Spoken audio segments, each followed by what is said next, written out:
कि यूक्रेन के अंदर युद्ध हो रहा है। इस युद्ध के लिए, इस युद्ध की वजह से हम ये जो खाद का संकट है, उस संकट का समाधान नहीं कर पा रहे। अरे युद्ध तो पिछले 1.5 साल से हो रहा है, और अगर 1.5 साल से अगर युद्ध हो रहा है, उस युद्ध के से जो संकट है, और संकट पूरी दुनिया भोग रही है। आपको पहले से पता था कि इस प्रदेश के अंदर बुआई का सीजन आने वाला है, बोने का सीजन आने वाला है, किसान को खाद की आवश्यकता पड़ेगी और उस खाद का संकट का समाधान करना है। इसलिए आपको पहले से उसकी व्यवस्था करनी चाहिए थी, लेकिन कोई व्यवस्था नहीं है। काला बाजारी चल रही है खाद की, नकली खाद किसानों को मिल रहा है, लेकिन उसके खिलाफ सरकार को जो बोलना चाहिए, सरकार हमारे जो मंत्री जी को बोलना चाहिए, कृषि मंत्री जी को बोलना चाहिए। वो कह रहे हैं कि खाद इसलिए नहीं मिल रहा क्योंकि यूक्रेन के अंदर युद्ध चल रहा है। अरे यूक्रेन के अंदर युद्ध चल रहा है तो ठीक है, मान लिया, लेकिन हम ये कहना चाहते हैं कि मंडियों के अंदर किसान की लूट हो रही है, उस लूट को क्यों नहीं बंद कर रहे? बाजरा 2600 साढ़े 2600 रुपये MSP है बाजरे की, और किसान जब बेचने के लिए जाता है तो उसको 2300 रुपये 2400 रुपये के हिसाब से मंडी के अंदर, कैलारस की मंडी में, पूरे जिले की मंडियों के अंदर बेचने के लिए मजबूर होना पड़ रहा है। एक क्विंटल के ऊपर, एक क्विंटल किसान के, एक क्विंटल बाजरे के ऊपर 300 रुपये की लूट। और इसका अर्थ ये है कि किसान एक ट्रॉली भर के ले गया मंडी के अंदर, और मंडी के अंदर अगर 50 क्विंटल उसने अपना बाजरा बेचा तो वो बाजरा बेचकर नहीं आता। 300 रुपये की लूट का अर्थ ये है कि 1.5 लाख की जेब कटवा के आता है, और जेब कटवाने के लिए जिम्मेदार कौन है? यही एदल सिंह कंसाना। जिसके लिए जिम्मेदार कौन है? इसके लिए जिम्मेदार है वही मोहन यादव, जो जहाँ पर बार बार आकर कह रहे हैं कि किसानों से मांग कर रहे हैं, किसानों से कह रहे हैं कि भारतीय जनता पार्टी को फिर से वोट दे दीजिए। और आज ये जो प्रदेश के मुख्यमंत्री बने हैं, उनका काम प्रदेश की जनता की समस्याओं का समाधान करना नहीं है। प्रदेश की जनता ने वास्तव में तो उनको चुना नहीं, लेकिन उसके बाद भारतीय जनता पार्टी ने उनको मुख्यमंत्री इसलिए नहीं बनाया कि प्रदेश की जनता की समस्याओं का समाधान करो। यूपी के चुनाव होंगे तो उनको एक यादव चेहरा चाहिए, तो उसके बाद यूपी के अंदर मोहन यादव दिखेंगे। बिहार के अंदर चुनाव होंगे तो मोहन यादव बिहार के अंदर पहुंच जाएंगे। और आज जब मध्य प्रदेश के अंदर किसान की तरह तरह मची हुई है, आपको देख लीजिए, मोहन यादव कभी झारखंड में मिलेंगे, कभी महाराष्ट्र के अंदर मिलेंगे, मध्य प्रदेश के अंदर जो है कि उनके दर्शन दुर्लभ है। ये हालत क्यों करके रख दी गई? और वहाँ पर जाकर वो क्या कह रहे हैं? वहाँ पर जाकर कह रहे हैं कि वहाँ की जो बेटियां हैं, अगर वहाँ पर जाकर वो कह रहे हैं कि अगर झारखंड की बेटियों को सुरक्षित करना है तो भारतीय जनता पार्टी को वोट दीजिए। अरे मध्य प्रदेश की बेटियां कितनी सुरक्षित हैं, ये कौन नहीं जानता? मुख्यमंत्री के अपने शहर में, उज्जैन में, दिन दिहाड़े सड़क पर एक बहन के साथ बलात्कार होता है। और कहाँ होता है? मुख्यमंत्री के अपने गृह नगर के अंदर बलात्कार होता है। मुख्यमंत्री के अपने गृह नगर के अंदर एक 13 साल की बच्ची जिसके साथ दरिंदों ने बलात्कार किया, वो रात भर अंधेरे में चीखती रही, चिल्लाती रही, मदद के लिए गुहार करती रही, लेकिन उसकी सुरक्षा करने के लिए भारतीय जनता पार्टी नहीं आई, उसकी सुरक्षा करने के लिए मोहन यादव नहीं आए। झारखंड में जाकर कह रहे कि महिलाओं की सुरक्षा होनी चाहिए, लेकिन सरकार की अपनी रिपोर्ट कहती है, मोदी सरकार ने लोकसभा के अंदर स्वीकार किया कि मध्य प्रदेश के अंदर हर रोज 24 बच्चियां गायब हो जाती हैं।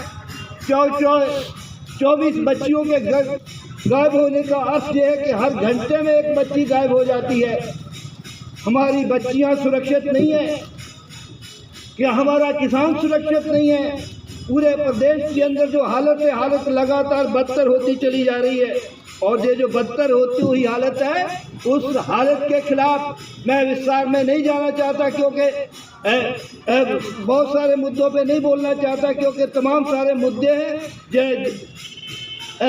जिन मुद्दों पे अगर चर्चा करेंगे तो हमारे कॉमरेड बादल सरोज को भी बोलना है और समय की अपनी सीमा होती। लेकिन मैं ये कहना चाहता हूं कि प्रदेश कहां से कहां आ गया। बेरोजगारी की हालत आप अच्छी तरीके से जानते हैं, महिलाएं सुरक्षित नहीं है, किसान की लूट हो रही है, और उसके बाद अगर कारखानों के अंदर चले जाएं तो 12-12 घंटे, 13-13 घंटे, 15-15 घंटे काम जो है मजदूरों से किया जा रहा है। बेरोजगारी की हालत ये है कि मुरैना जिले के अंदर ही हजारों लोग ऐसे हैं जो लोग शहर छोड़कर दूसरी जगह मजदूरी करने के लिए मजबूर है। इस प्रदेश की सरकार को करना क्या चाहिए? सरकार हमने किस लिए चुनी थी? सरकार हमने इसलिए चुनी थी कि हमारा अगर जो बेरोजगार नौजवान है तो उसके रोजगार की व्यवस्था की जाए। सरकार हमने इसलिए चुनी थी कि किसान के साथ जो संकट है और उस संकट को दूर किया जाए, उसको समय पर खाद मिले, उसके और ये जो बिजली की लूट है उस लूट को बंद किया जाए। सरकार हमने इसलिए चुनी थी कि सरकार के चुने जाने के बाद ये जो हमारी जो माता बहनें हैं वो माता बहनें सुरक्षित हों, हमारे जो बच्चे हैं वो बच्चों को शिक्षा मिले, बीमारी होती है तो उसके लिए हमारे लोगों को उसके लिए इलाज मिले। लेकिन ये सारी जिम्मेदारियों को छोड़कर मुख्यमंत्री का काम सिर्फ एक हो गया है कि वो चुनाव प्रचार करता है। और चुनाव प्रचार में क्या करते हैं? चुनाव प्रचार में उनको हिंदू चाहिए, उनको हिंदू मुसलमान के अलावा और कोई रास्ता नहीं, उनके पास और कोई चारा नहीं है कि हिंदुओं को एक नफरत फैलाई जाए और उस नफरत में समाज के अंदर जो एकता है उस एकता को तोड़ा जाए। लेकिन हम कहना चाहते हैं कि वो केवल जो हिंदू धर्म की बात करते हैं, उनको हिंदुओं के साथ किसी प्रकार की कोई मोहब्बत नहीं है। विजयपुर के अंदर क्या हुआ? जिन दलितों की झोंपड़ियां जलाई गई, क्या वो सिर्फ वोट डालने के लिए हिंदू है? जिस दलित के का अंगूठा काट दिया गया, उंगली काट दी गई विजयपुर के अंदर, उनको अगर मुसलमानों के खिलाफ खड़ा करना होता तो तब वो कह दिया जाता है हिंदू है। लेकिन जब वो अपने हक की बात करता है, वो कहता कि मेरे साथ होने वाला अन्याय रुकना चाहिए। आप अन्याय नहीं रोक रहे हैं। अगर आपको संदेह होता है कि वो आपको वोट देने वाला नहीं है तो उसकी झोपड़ी को जला दिया जाएगा, उसकी उंगली को काट दिया जाएगा, उन पर हमले किए जाएंगे। और ये जो हालत है, इस हालत में हम आपसे निवेदन करना चाहते हैं कि भारतीय जनता पार्टी का जो असली चेहरा है उस चेहरे को पहचानिए। उनको ना मुसलमानों से नफरत है, ना उनको हिंदुओं से अदावत है। उनका सिर्फ एक काम है कि समाज को बांटा जाए, भावना के आधार पर बांटा जाए।